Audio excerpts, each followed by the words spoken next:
새벽에 하나님께서 우리에게 주시는 말씀은 잠언 1장 11절로 12절까지의 말씀입니다. 그들이 내게 말하기를 우리와 함께 가자. 우리가 가만히 엎드렸다가 사람의 피를 흘리자. 죄 없는 자를 까닭없이 숨어 기다리다가 소울같이 그들을 산채로 삼키며 무덤에 내려가는 자들같이 통으로 삼키자. 아멘. 살아계신 하나님의 말씀입니다.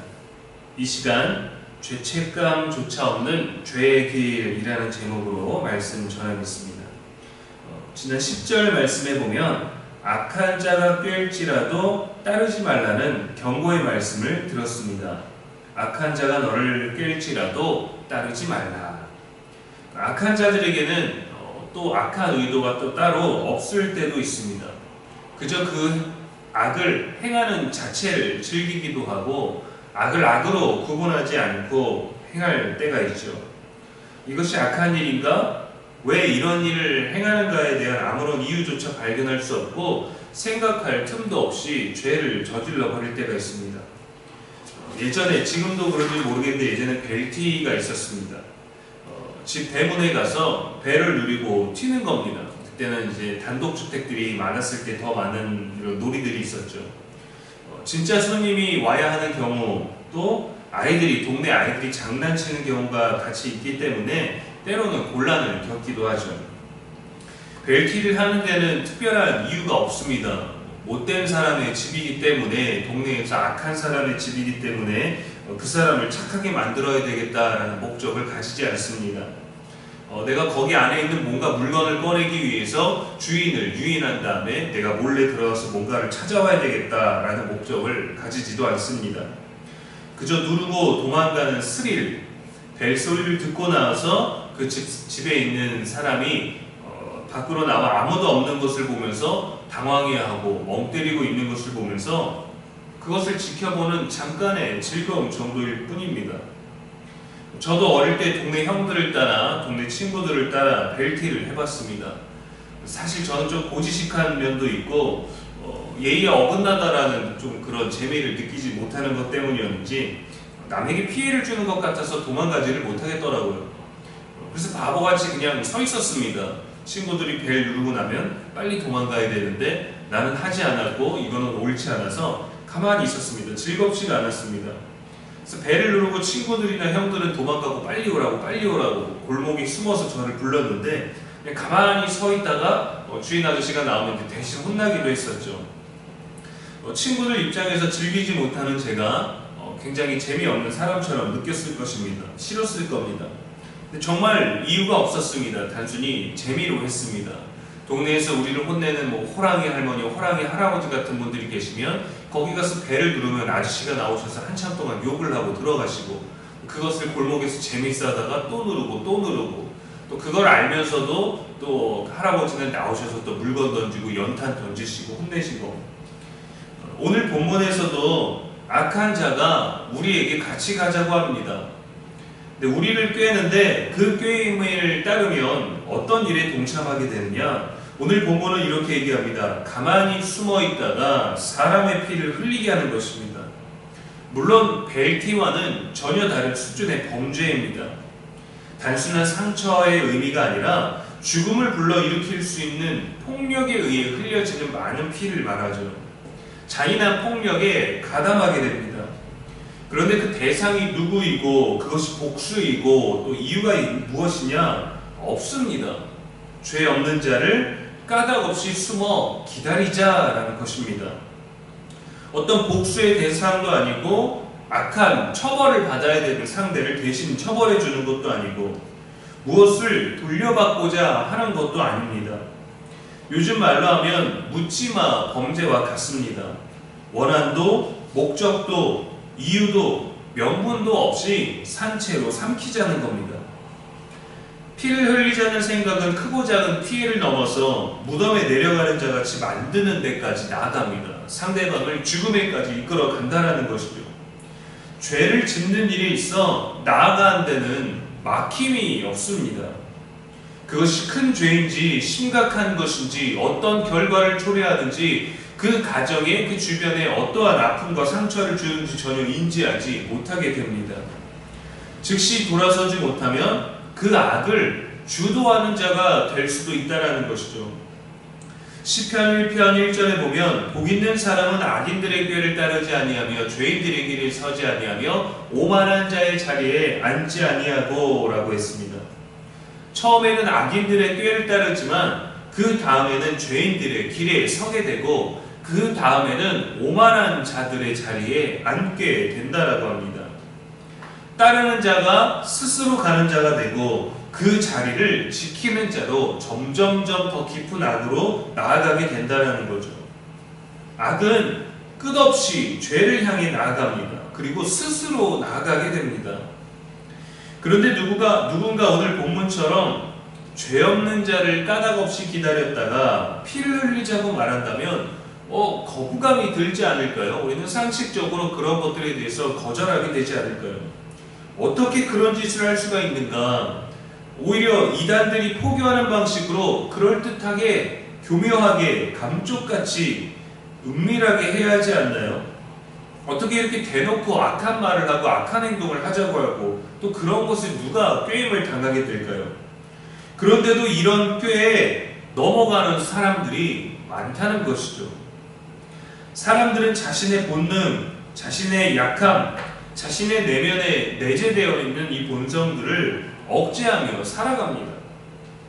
선과 악의 달림길에서 늘 선을 택하려고 하죠.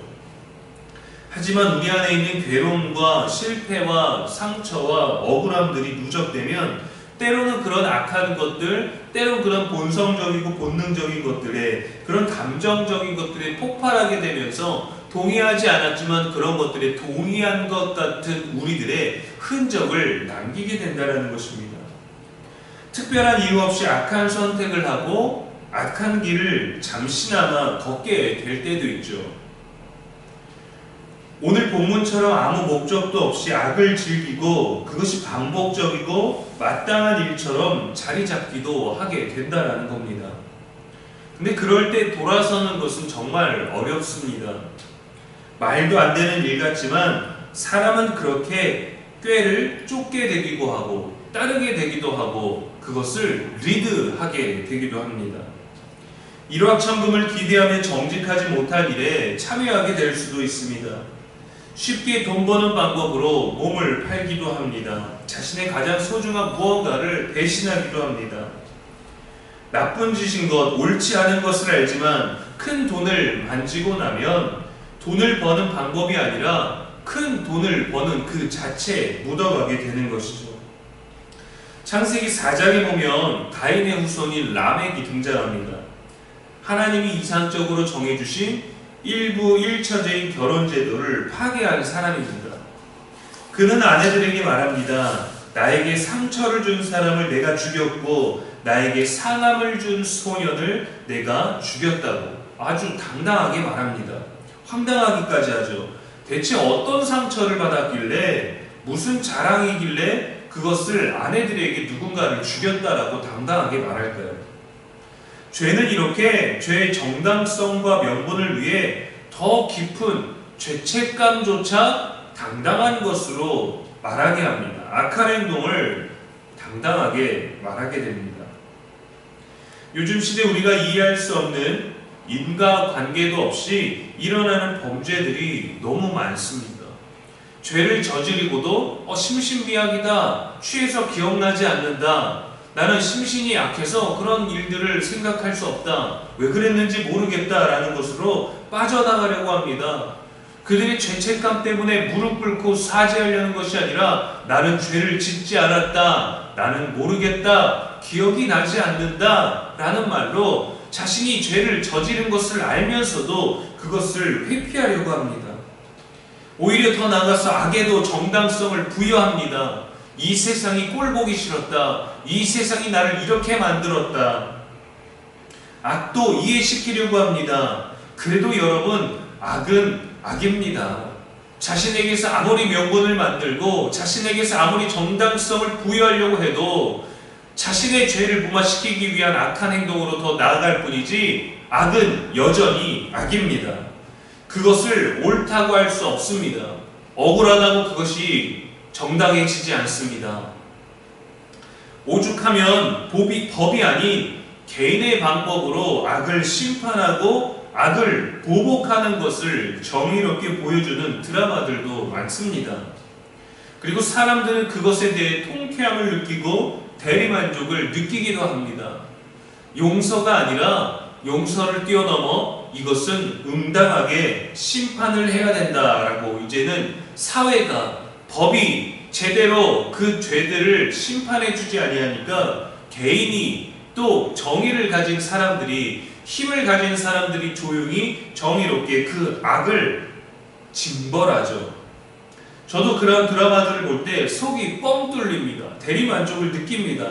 뭔가 그 악을 용서하고 그 악을 막는 것이 아니라 그 악에 더 큰 악으로 그대로 보복해주고 그들이 후회할 만큼의 큰 죄들을 감당하게 할 때 저도 만족감을 느낍니다. 사람이 악을 따르면 사람이 정한 법도 악법이 되는 것입니다. 그 악법도 정당한 법처럼 여겨지게 되는 것입니다. 여러분, 결코 악을 따르지 않아야 되며 악을 분별하는 지혜가 필요합니다. 악을 응징하는 것을 선이라고 말하는 것이 아니라 그 선도 악의 모양으로 선처럼 행해질 때가 우리들에게 있기 때문이죠. 말씀에서 그 분별력을 얻어야 하는 것입니다. 중요한 것은 어디까지 갔을 때 돌아서느냐가 아니라 악은 어떤 모양이라도 가까이 하지 아니하고 버려야 된다는 것이죠. 저와 여러분, 우리 자녀들이 살아가는 세대가 얼마나 교묘합니까? 이단들이 얼마나 교묘합니까? 거짓과 악을 자연스럽고 마땅하고 이해해줘야 하고 이젠 다양한 문화 중 하나라면서 수용하는 시대입니다. 타협하는 것이 선진 문화이고 교양 있는 것처럼 보이려고 합니다. 그 정도는 괜찮다, 이제 시대가 바뀌었다, 이것은 수용할 수 있다라고 하면서 굉장히 우리가 전혀 받아들일 수 없는 것들을 꼭 받아들여만 하는 것처럼 성이 바뀌어버리고 또 남성과 여성을 갈라치게 하고 또 여성을 위해 남성을 위해 또 그런 시대적인 발상과 피해적인 의식을 위해 서로를 증오하는 글들이 많습니다. 그러한 사고들이 많습니다. 동물과 결혼하는 것들 또한 우리의 성별을 바꾸고 우리의 인격을 바꾸고 모든 것들을 바꿔가면서 범죄에 가담하고 또 남자가 여자로 성전환 수술을 하면서 올림픽에 나가서 또 모든 상을 휩쓸어버리고 이 모든 것들을 인정하고 또 인정하지만 인정하지 못하는 뭔가 우리가 굉장히 혼란스러운 시대 가운데서 모든 것들을 수용해야만 인정해야만 그것 가치도 개인의 가치라 존중해야만 하는 것으로 여기지만 여러분, 우리는 그것을 옳다라고 생각하는 교육을 받아오지 않았습니다. 그래서 이 시대는 그것을 분별할 수 있는 능력을 잃어버렸죠. 말씀으로 돌아가야 됩니다. 성경으로 돌아가야 됩니다. 우리를 만드신 남자와 여자를 만드시고 그 가운데서 결혼 제도를 만드시고 그 안에서 어떻게 예수님을 섬김같이 교회를 사랑함같이 우리가 서로를 사랑하지 못하고 이해하지 못하고 품지 못하기 때문에 이 악한 시대 가운데서도 혀만 차고 있을 뿐 우리가 무언가 말할 수 있는, 교회가 무언가를 주장할 수 있는 시대를 벗어나고 있는 것입니다.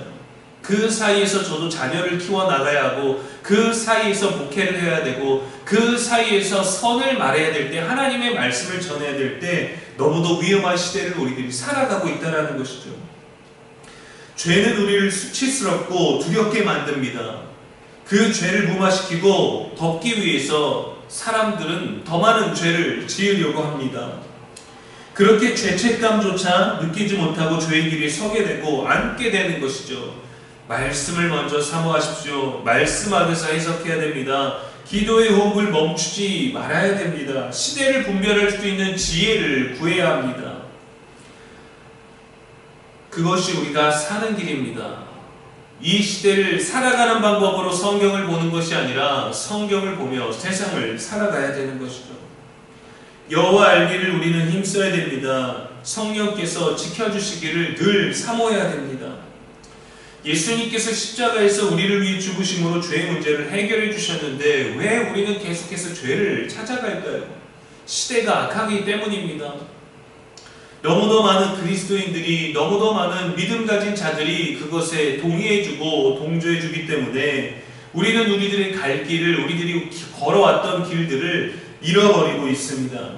말씀으로 우리를 다스려야 됩니다. 말씀으로 돌아가야 됩니다. 죄책감이 느껴질 때 그 순간 돌아서야 됩니다. 그것을 당연한 것처럼 라멕과 같이 오늘의 죄를 지은 사람들처럼 후회 속이 아니라, 수치심이 아니라, 죄책감이 아니라 심신미약으로 돌아가고 기억나지 않는다라고 돌아가는 이러한 뻔뻔한 죄를 스스로 인정하고 타협하는 시대로부터 우리는 깨어 있어야 됩니다. 십자가로부터 떨어지지 않도록 붙들고 있어야 됩니다. 죄는 어떤 모양이라도 미워하고 버리며 말씀으로 우리에게 보여주신 선한 길을 걸어가야 됩니다. 여러분, 우리가 이렇게 악한 시대를 살아갑니다. 누구나가 그런 기억이 안 난다, 심신미약이다, 잘 모르겠다라는 것에 대해서 악하다고 말하지만 누군가 또 그러한 불편하고 어렵고 죄의 심판의 자리에 서게 될 때 우리도 똑같이 말할지도 모릅니다. 기억이 나지 않습니다. 제가 그런 것이 아닙니다. 잘 모르겠습니다. 누구나 그렇게 말하면 된다라고 말하지만 누구나 그러한 말하는 사람들을 손가락질합니다. 그러나 그러한 자리가 되면 우리도 똑같이 말하고 이 죄책감을 거절하고 나도 어쩔 수 없었다, 나도 살아야 되겠다 라고 우리도 그렇게 우리가 손가락질했던 그 길에, 우리가 악하다고 정죄했던 그 길에 우리의 발걸음이 쫓아가게 될지도 모릅니다. 하나님께 지혜를 구하십시오. 이 악한 시대로부터 분별할 수 있는 지혜를, 그 길을 따르지 않는 분별력과 결단력을 달라고 기도해야 됩니다. 죄는, 악은 어떤 모양이라도 버리고 우리에게 선한 길을 보여주신 그분의 말씀을 따르기 위하여, 또 그분의 길을 다른 이들에게 알리고 증명하기 위하여 애쓰고 또 성령과 함께 걸어가는 저와 여러분의 오늘 되기를 주님의 이름으로 축복합니다. 기도하겠습니다. 지혜의 하나님 아버지, 새벽에도 말씀 주시니 감사합니다. 오늘도 우리들에게 말씀하시는 하나님을 찬양합니다. 이유 없이, 까닭 없이, 관계 없이 행해지는 악이 우리 주변에 너무도 많습니다. 악을 모르고 쫓아간 이들도 너무도 많습니다. 돌이키지 못하고 그 길을 계속 걸어간 자들도 많습니다. 실수로 죄인지도 몰라서 그 일을, 그 죄를 행했지만 하나님 용서를 구하고 죄책감 속에서 회개하는 것이 아니라 기억이 안 난다고 말합니다. 잘 모르겠다라고 말합니다. 내 심신이 미약해서 어쩔 수 없었다라고 말합니다.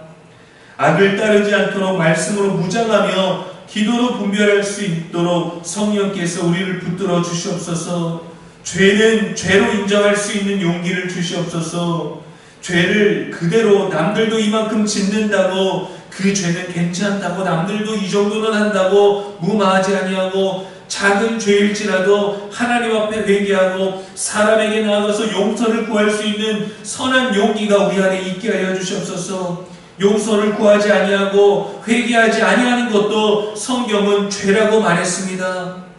하나님, 하루를 넘기지 아니하고 우리의 연약함을, 우리가 잘못한 것들을 회개할 수 있는 담대함을 허락하여 주시고 성령께서 그 죄를 불편한 마음으로 여기게 하여 주셔서 그 죄의 문제를 해결하지 아니하고는, 떠나지 아니하고는 단 하루도 평안할 수 없는 그 죄책감 안에서 십자가가 주는 그 불편함 속에서 예수님의 이름으로 담대히 나아갈 수 있는 우리가 되게 하여 주시옵소서. 이 죄의 문제를 어떻게 해결할 것인지 그저 하나님이 용서해 주셨습니다 라고 혼잣말로 신앙 고백하며 나아가는 것이 아니라 하나님이 죄의 문제를 해결하기 위하여, 용서받기 위하여 하나님 성령께서 주시는 방법으로, 말씀이 주는 방법으로 담대히 나아갈 수 있는 우리가 되게 하여 주시옵소서. 참된 자유를 느끼게 하여 주시옵소서. 죄를 무마함으로 말미암아 이 정도는 이렇게 해결하면 되는구나, 당당하게 뻔뻔하게 나아가지 아니하고 나를 속이고 주변을 속이며 나아가지 아니하고 하나님 죄의 문제를 해결하기까지 하나님 예수 그리스도의 이름으로 늘 불편한 마음을 가지고 성령께서 주시는 지혜로 당당하게 담대하게 자유할 때까지 나아갈 수 있는 우리가 되게 하여 주시옵소서. 악은 어떤 모양이든지 가까이 하지 아니하며 예수님을 따라 선한 길을 가고 선한 일을 행하는 우리가 되게 하여 주시옵소서. 오늘을 지혜롭게 살 수 있는 지혜를 주시고 말씀으로 우리 걸음을 비출 수 있는 복된 하루 되게 하여 주시옵소서. 오늘도 우리의 영원한 소망이 되신 예수님의 이름으로 축복하며 기도합니다. 아멘.